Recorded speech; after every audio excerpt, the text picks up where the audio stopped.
So here is one of the original documents that was used to advertise the Tides Fall development. And one of the things I found very interesting about this one was that it used the name of Hugh Newell Jacobson, which is a very famous architect, to advertise the whole development. So he's designed several very famous things, and he graduated from Yale University with a Master's of Architect. And if you look at the prices of Tides Fall in modern prices, it would be an average of $180 per square foot, which, and this comes out to, for these houses, about $382,000, which is significantly higher than a lot of other of its contemporary houses. So we can see that his name was used to inflate the prices of the houses. And so this is from the time that they were built, from 1971, if you look at the top right corner of the document. And we can see how the prices have already jumped up a lot from what they were originally listed at. The Anthony's went up about 1,500, and the Callaway also significantly increased. And in just like a 4 to 6 month period that we saw these prices before, you can see that they increased significantly. And we're not exactly sure, we're not 100% sure that this is because of Hugh Newell Jacobson, but it is a good connection. You can infer that because of his famous name, they were able to increase the prices.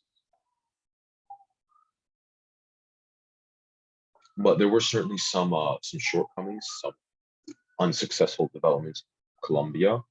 So this is one of them, the Woodford development. So this development was relatively large. There were about 113 apartments that were being sold off, and it was foreclosed because in a 6-month period, they'd only managed to auction or sell a very small amount of them. And as a result, the company, the corporation that was backing them, decided to foreclose it and auction off all the units in an 18-month period. And we can see this was one of the effects of the recession that happened in the 1970s after post-war, which stopped post-war economic expansion. So now we move into the 1980s Colombia housing culture, which was remarkably different than the past decade. So Ryland Homes was one of the biggest developers in Colombia and is considered to be one of the nation's most prominent home builders. It took root in Colombia in the 1980s and spread throughout the country to places like Baltimore and Washington, D.C. It built various styles of home, but focused on single-family homes primarily, as that became the common trend and general status symbol at the time and obviously today. So in building single-family homes, Ryland Homes was the author of many models, including but not limited to the McHenry, the Jackson, the Webster, and the Franklin. So the Hamilton is one of these Ryland models and was originally priced at $117,000. When adjusting for inflation, the cost is approximately $415,000. But today, Hamiltons can be worth well over $500,000 and even to the $600,000 mark. And here we can also look at 1984 price homes. So here from the 1970s to the 80s, you can see that the prices increased significantly to about $70 to $80,000. It varied, which for just the base model compared to the 50 to 60 you saw in the previous decade, it increased significantly. And if you adjust for inflation, this comes out to about $200,000 for one unit.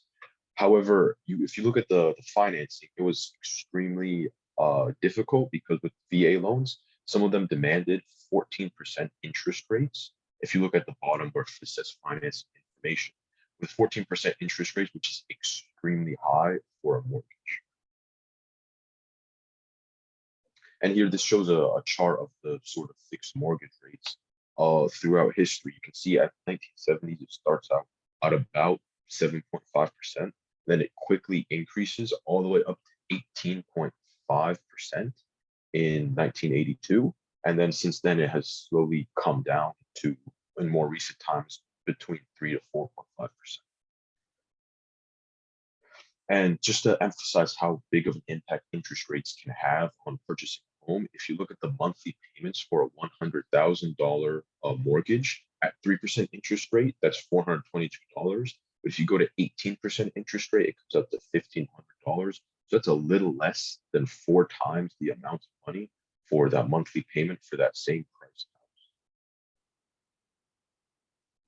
So in conclusion, all of this information comes together to decide whether Columbia was affordable or not. So in the 1970s, when Columbia first took off, one could say that relatively it did start with affordable prices, but current prices became much higher when adjusted for inflation and also as a result of scarcity and Columbia currently not being able to branch out any further. So what really changed from 1970 to 2022? Higher prices, higher sales prices, but lower interest rates, which is generally the lower interest rates, which does offset it. But Columbia's interest rates fluctuated and peaked in the 80s, but stabilized by the turn of the century. So though ultimately Columbia has become a very desirable place to live, it's also very costly. And it's important to note that it hasn't always been in full growth the entire time, such as when the mid-1970s recession occurred that halted the expansion of this great state. So thank you for listening to our presentation about the housing culture of Columbia.